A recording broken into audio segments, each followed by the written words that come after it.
So, welcome to our Study Abroad podcast series. So, today we have Harshita who is studying in Singapore.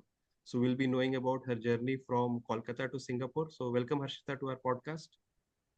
Thank you so much. Thank you for having me.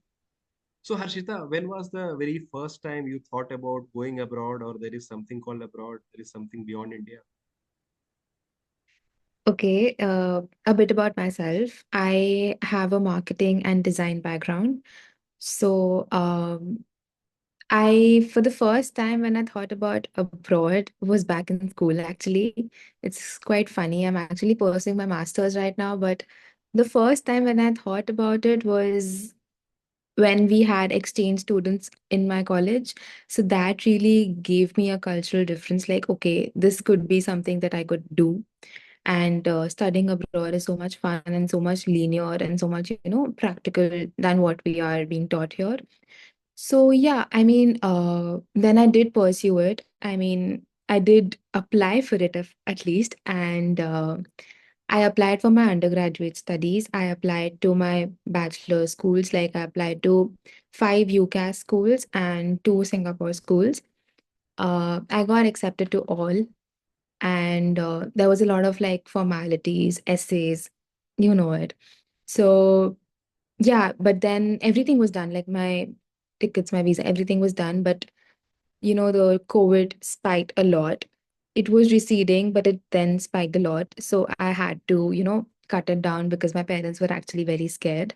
So they were like, no, don't go this time. So then I just posed the deal with my parents that, okay, don't let me go this time, but you have to let me go in the masters for a year or two. So then they were like, okay, fine. So yeah, here I am, and I did pursue that. I did get into my master's dream school, and yeah, that is how I Sure, thought sure. about it.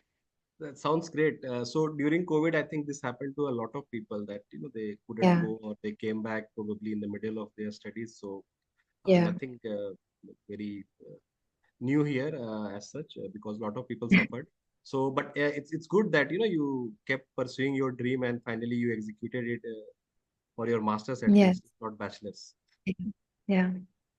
And so, when you're doing this bachelor application, you applied to like roughly 7, 8 colleges. You said, I think. Applied to seven. Yeah, I applied to seven colleges, Okay. And and what was the five degree were major that time you applied to? was in bachelor's in management. Some were in bachelor's in marketing. It was Okay. somewhat. Okay. Okay. So, finally, you did your bachelor's from some college of India, right? What was the degree like Yeah, and what was the finally, I've settled in Kolkata itself. I'm from Kolkata. So I got into this college called Xavier's, St. Xavier's College of like Kolkata, not the Bombay campus, but the Kolkata campus. And yeah, that experience was also pretty good. I mean, they are very academic rigorous. So I didn't realize the benefit of having so much academic rigorous courses back then. But now when I'm having actually, cultural people, like I'm having people from all sorts of backgrounds, and I see that they have not been exposed to so much of studies than me. So most of the basics that they do not know or they're not aware of, I have already pursued it. Like I am great at it. So that is also giving me an upper hand over here. Sure, sure. So, while your master's application, how many colleges did you apply for your master's? I applied to roughly five colleges abroad. Okay, which all Yeah, countries? and it was London Business School. It was ESSEC. It was, I think, Manchester, University of Manchester. It was University of Warwick, and it was Imperial. Sure, sure, sure. Also, King, And yeah, six, King's College London. King's College. Okay. Sure. And how did you pin down to the college in Singapore, ESSEC? So, Singapore, I got into my UK colleges as well, but my parents were like, Singapore is very convenient. It's very Indian friendly. It's very economically like growing country, and there is also the job place. The job market in UK, as we all know, it's not so good. people are always, pursuing their degrees in a lot of inflation. They're spending so much, but their return is like nothing because they're coming back to their own country to pursue jobs. And there also they're not getting such good jobs. So I feel that is what made me not stay in UK. And for Singapore, I thought that, wow, it's very convenient, it's very nearby, it's very uh Indian friendly, and we all want that Indian touch. After all, we just want that comfort of home. I just want that comfort of my country. So yeah, I mean, job market is exploring here. Like it's so good. There are so many internships to be precise. There are so many internship openings. There are so many people wanting to hire master students. And you always have an upper hand when you have done a master's degree, right? So people are always looking out for you. People are very friendly. People are very nice over here. The transport is very nice. Yes, it's expensive. It's recorded as the most expensive country in the world. Yes, that is a pain. But overall, they are providing the facilities also. Like the facilities are amazing here.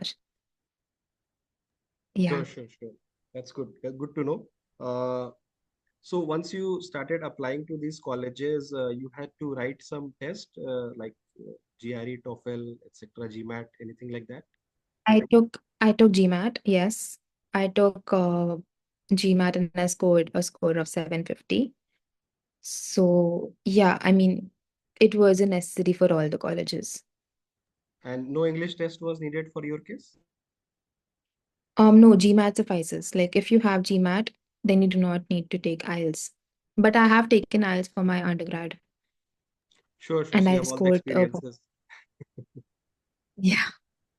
Sure, sure. So you did take GMAT and you had to also put some letter of recommendation and statement of purpose, essay kind of thing for your application. Yes. So for ESSEC, there were like many customizable essays. Like they had their own personalized essays. They did not want like one question wherein you can just write 1,000 words. No, that was not the case. For ESSEC, you had like I think 5 to 6 essays which you had to write of 500 words each. And they were all about how I want to, I want to be benefited and how I would benefit ESSEC and why am I choosing this and what are my aspirations, what are my long-term, short-term goals. That was there, and I had to also write letter of recommend. I had to get letter of recommendations from my teachers in my college, and I did get like two letter of recommendations, along with um, a letter of recommendation from my workplace as well, where I worked part time for a year. And yeah, I mean, it was a rigorous process, of course. It was a process which took me around 3 to 4 months, if I would say, of like continuous hard work, except my GMAT. So my GMAT also took me around 6 to 8 months of preparation. So it is So you very rigorous, and you have to like start applying way before than you want to go. Like you have to start at least a year before you want to. Yeah, yeah, that's a common advice I get from all my guests also that, Yeah, study abroad application yeah, has to be started 1 year before at least, so that you have for ample sure. time to prepare for the test, all the documents, etc., Yeah, and also take account yeah. of And wages. for first year, like 1 year prior to the first round. So if you apply to the first round, that's a very, very good advantage. But if you get into the fourth round, everything is very, very, hurried up. You have to do everything in a haste. You don't get time. And the first round is usually most deadlines are by December or something for the next like September or Um, August intake. September. Yeah. So by September, the first round opens, and by October or something, October, November, it will close. And the second round opens usually from January. Correct, correct. And the first round is the round when most of the scholarships, subsidies, Right, etc., privileges right. are given to people, and then second round For and sure. onwards, those deplete and probably get almost zero. Yes. It also happens on a first come, first serve basis. They always just want to segregate all the goods in one, and then they want to just, remove the like not so good, even if you have a good profile. If somebody has a better profile in that lot, they'll of course prefer them in the first round. So you have to have like a very, very strong profile in the first round. And if it doesn't, you can always reapply. I mean, nevertheless. Sure, sure. And this first come, first served thing is very similar to this plane kind of thing. That first few seats are like scholarship seats, Yeah. and then the scholarship reduces, and then, finally the last few seats are the full price or double the price seats. You can say that, of course. That's a good analogy. Yeah. The next thing that you would have done is book your accommodation and flight. So how was that journey for you? Right. So I actually got into the fourth round because my college had some issues with my LOR. Like the teacher who was giving me the LOR was out of station for most of the time, so it was a very, very big pain. And although I had all the documents ready, I still couldn't apply because I did not have my LOR. And it was just a very, very big, failure, if I may say. Like it was a pain. I mean, it was bad. So that also, stopped me from applying to many big colleges like INSEAD or HEC Paris, all of those colleges. So yeah, I couldn't apply to those. And so yes, please get your LOR, please get your essays sorted before you're applying. Just do not wait for the last moment. Do not wait like, yeah, it will happen. No worries, I'll just get it through the teacher. You don't know what might go wrong. Okay. And for the accommodation thing, as I said, I applied in the last round. So I was like very, very late to all the things. I had to pay the entire tuition fee. Like they asked for the entire tuition fees in one go. So I had to pay the entire tuition fees in one go in matter of like 10-15 days. And that was like very, very, troublesome for us. Secondly, for the accommodation, it was a time where people in Singapore, especially the rental market, is very packed, that in Singapore it's very difficult to find a place which suits your budget, which suits your needs, and which is closer to your location, the desired location. So to check all these three boxes is a very, very big pain because so for Singapore what happens was you I was in a situation wherein people wanted to rent, but they wanted immediate move-in. Like they did not want people to stall their booking or to stall like to move in after a month of their booking, like because they do not want to bear the opportunity cost. They do not want to bear the 1 month's rent. So they just wanted to get a person who would just move in the next day. And that was the case with all the apartments that I was looking at. So I looked at sites like Property Guru, 99.co, and all these sites have genuine bookings. And we had to contact like around, I contacted personally around 150 agents. And that was like from personal contacts, from Property Guru, from 99.co, all these. And still, I had no luck until August. I was coming in September, and it was like August third week, and I still did not have my accommodation done. And it was not that I was not putting in efforts. It was like I had my roommates ordered, like I had gotten hold of roommates through ESSEC groups. They contacted me, I contacted them. We formed a group of three and we were looking at accommodations together. So, yes, get your roommates sorted also. It could be after accommodation, it could be before. I know some people who got their accommodation and then they were looking for roommates. And I know some people who are looking for accommodation with their roommates. So either way works. I would not say that one is good, one is bad. But for us, I mean, I don't know. We were all like very, very, because it was like some days it was like, yeah, we're done. It's final. Next day it was like, oh shit, we do not have anything. And it was so, like anxiety. It was like we were also anxious because we are moving in 2 weeks and we do not have anything decided. And then at the last moment, at the very last moment, we got our accommodation. And it was in the third, like last week of our stay in India. So yeah, I mean, it is a pain. It is a very big pain. You have to contact agents. You have to maybe have a personal agent. Like I got my accommodation through a personal agent as well. You have to pay a commission in Singapore. It's necessary with 9% GST and 1 month's rental in advance. It does boil down to a lot of costs initially, but it is all worth it. I mean, I'm very happy with my accommodation. I'm very happy. It is all genuine. In Singapore, people are very genuine usually, but there are also scams. Of course, everywhere there are scams. So you have to be very careful. You have to have full proof. Like we had to send a list, like we have to send our profile to agents, which included name, age, gender, nationality, school, what are my preferences? Is it not non-smoking? Is it smoking? Do I have pets? Do I have friends over? How many guests we are? Like all of that. And nationality plays a very, very big role. Actually, I got to know this after I was talking to agents. Some people have issues with Indian cooking, so they do not want to lend it to Indians. They do not want to rent it to Indians at all because of their turmeric stain or their smell. I don't know. I mean, it's very weird because everybody has a chimney.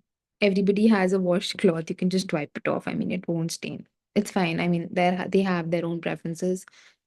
So, yeah, I mean, you have to keep, even after moving in, you have to keep the house very spick and span. You have to be very careful of everything that you are because you're living in someone else's house, right? After all. And they take a deposit amount called the security deposit, which can be deducted from if you do not provide the house in the condition that it was given to you. So we have to like be very, very careful throughout our stay. Ki maybe we do not stain anything, maybe we do not break anything, hope it doesn't damage or something like that. So yeah.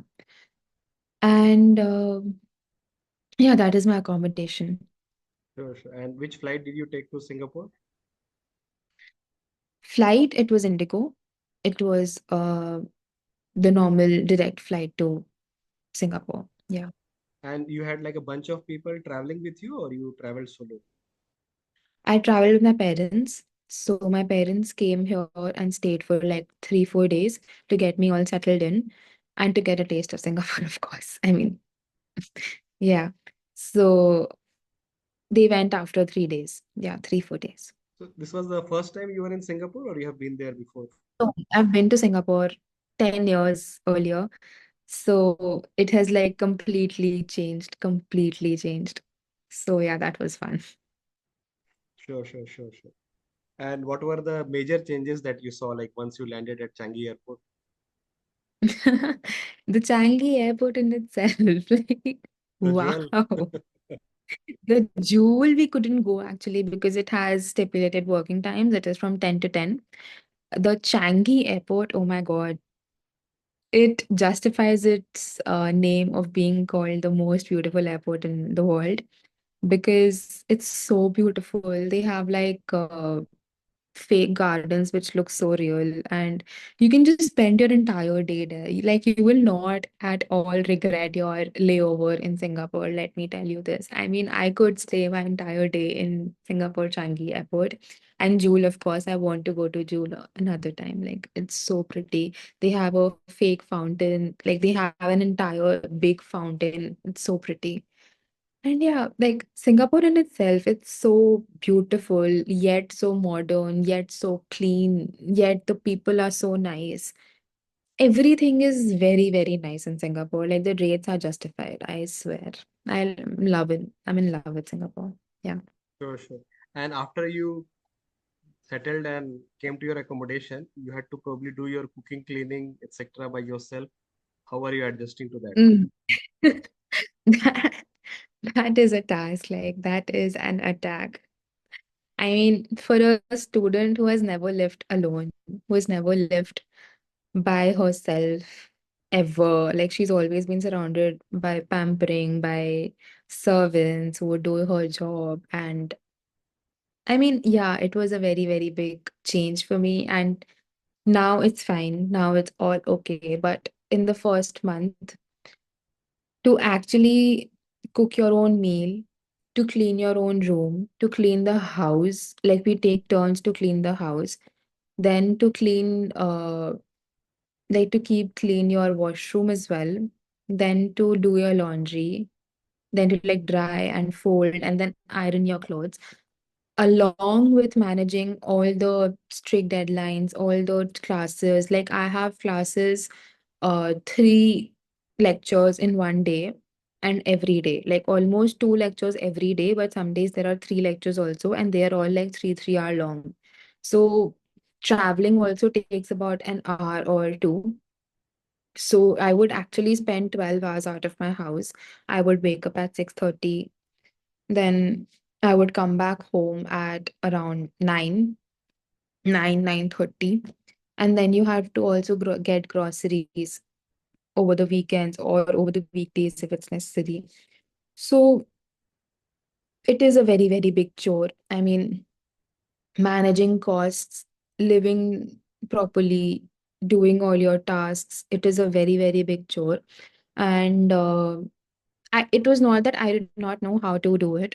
It was just that I was not used to doing so much every day for my own self. But yes, it has made me much more time managed, if I can say, because you have to like catch the bus at a particular time every morning, you know. You have to be at the bus stop, otherwise the bus will go. The bus doesn't wait. The MRT doesn't wait. The classes do not wait. And in Singapore, there is a rule that you have to maintain a 90% attendance rate, otherwise your visa will get cancelled. So to maintain that 90%, we cannot miss even two classes per subject. We can just miss one, and that will also cost you only because the notes are gem. Like you have to get the notes. They do not provide you. They just provide you with slides. But apart from the slides, the notes are the most important thing. So managing all that, in the first few weeks, I would just be drained. I would just go off to sleep the moment I came home. Sometimes I didn't even have dinner because I had to cook. I had to, like, it was not an easy task to cook. But then I figured out ways to manage it, to like get frozen rotis they have in the grocery shop. So I got those.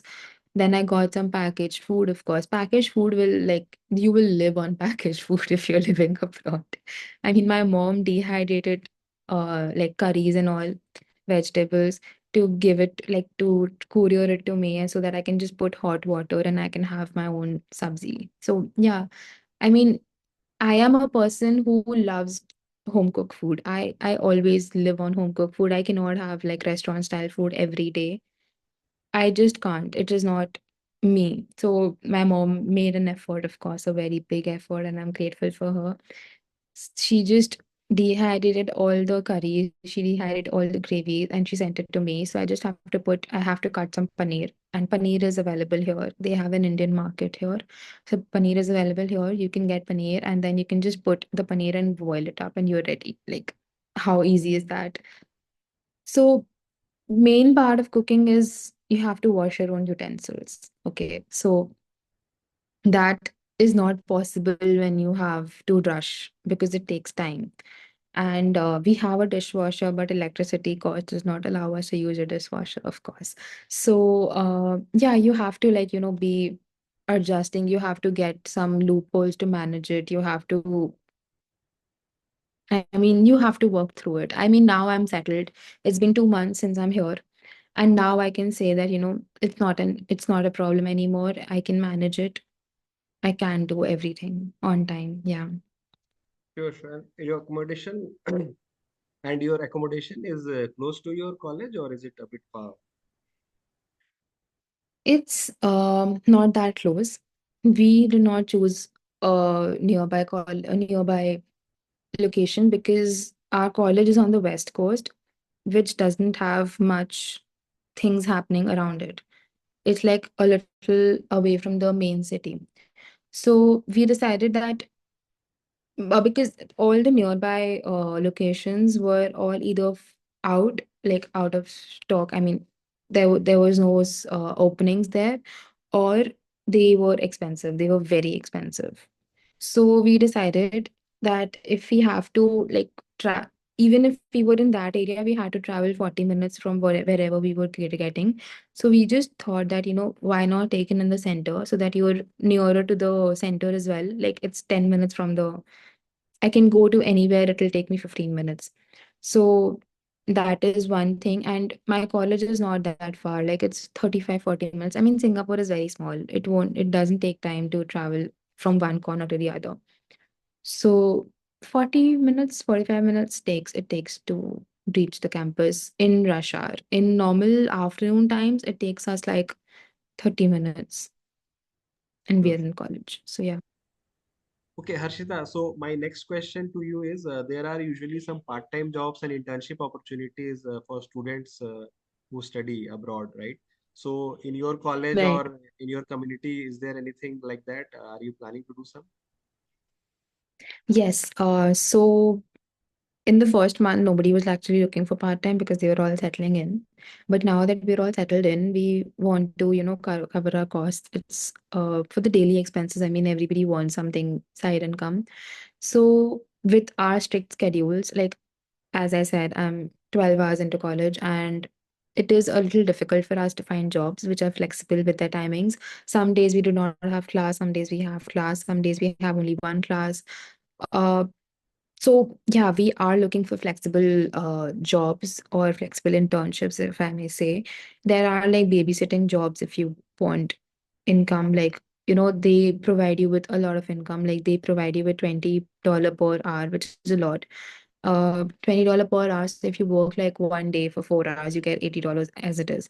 So I mean, that would actually cover my 2 weeks or 3 weeks expense.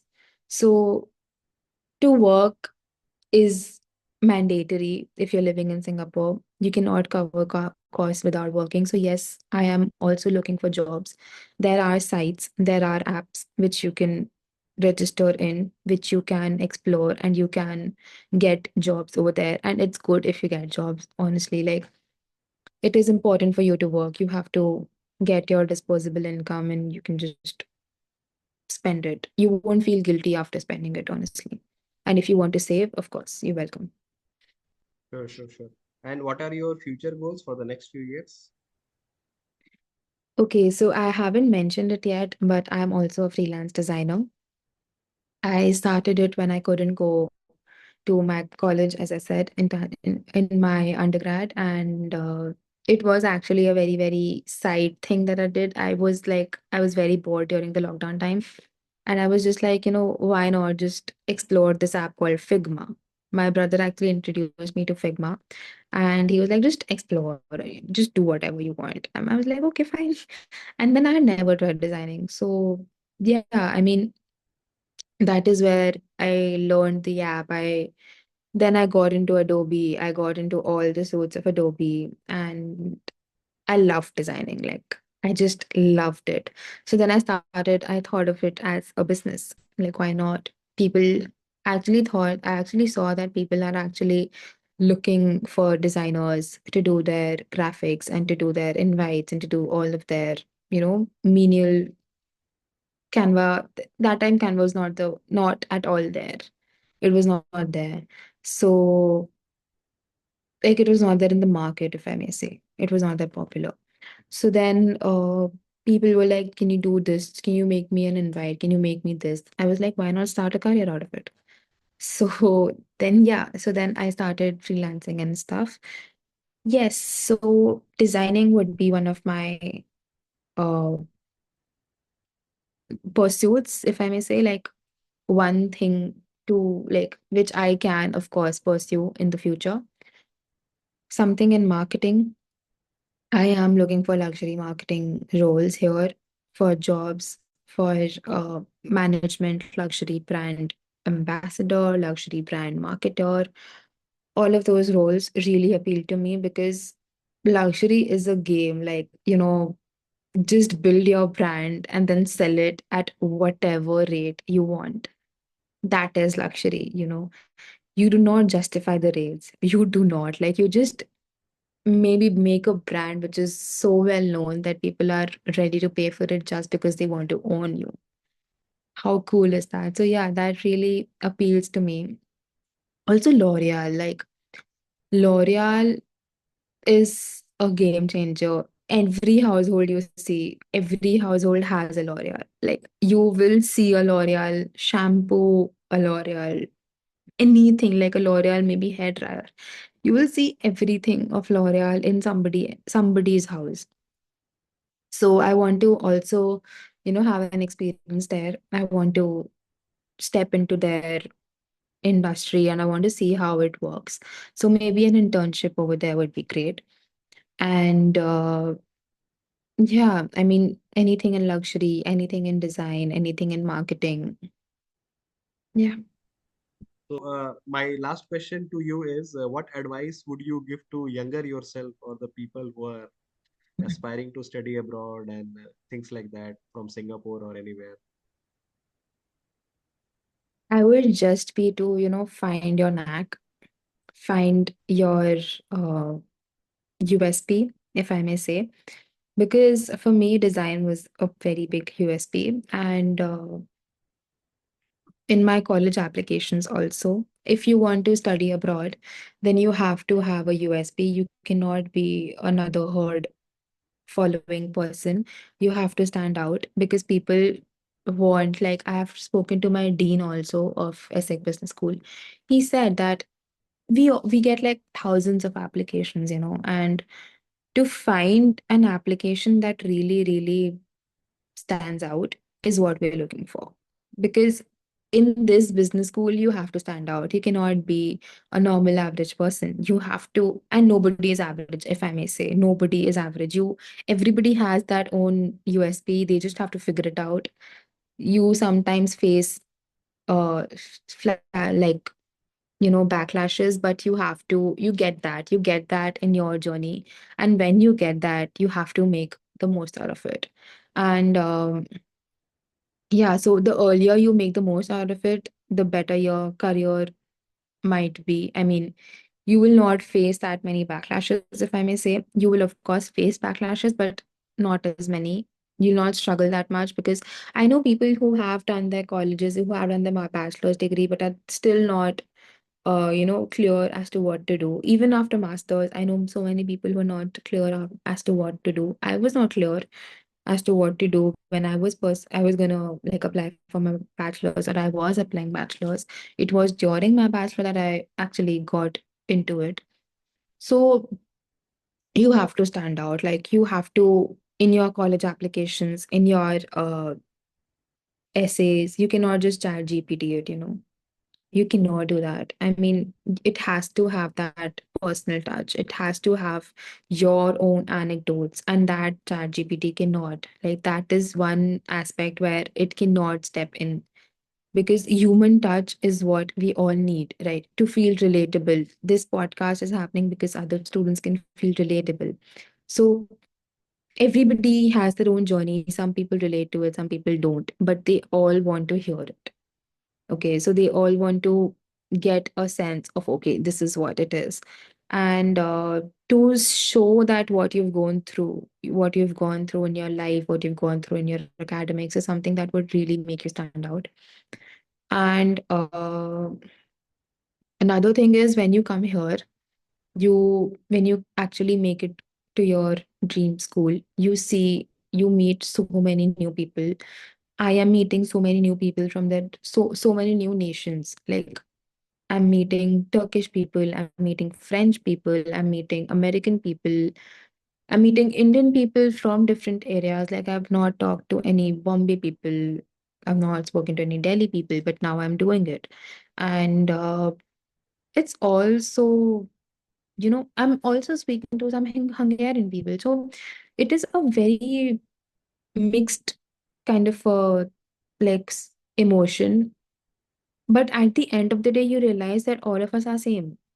All of us just want to succeed in our careers. All of us are trying to struggle through it. All of us are just trying to make our ways possible through a good career.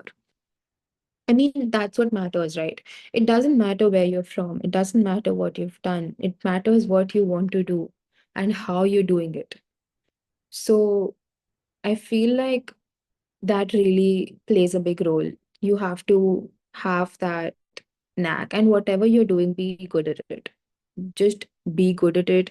Figure out some ways to stand out, figure out what it really is, and I think that will make you stand out. Yeah.